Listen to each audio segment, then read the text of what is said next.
Bawal daw maghanda ng lamb or tupa kapagka New Year o bawal siyang kainin.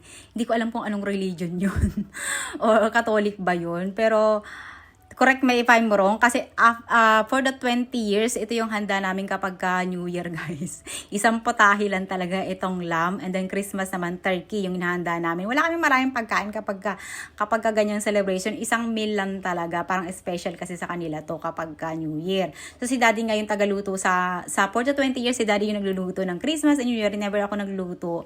So ganito lang yung ginagawa niya: garlic, rose and pepper, and then nilalagyan niya ng rosemary, and then konting a little bit wine, pampalasa. So, ito niluluto niya to almost mga 2 hours dyan lang sa oven. And then, ito na nga siya after ng 2 hours. So, ayan, sabi niya na overcook daw kasi medyo matigas.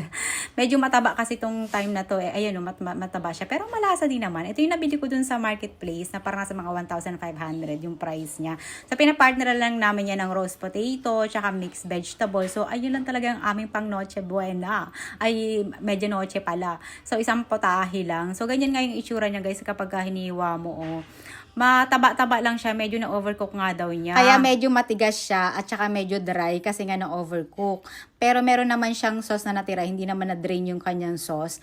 Pero kasi maraming nabasa ako doon sa last video ko na niluto namin to na bawal daw kumain ng tupa, or English ba nun is yung lamb, yung tupa Tagalog. Hindi ko hindi ko gets kung bakit bawal.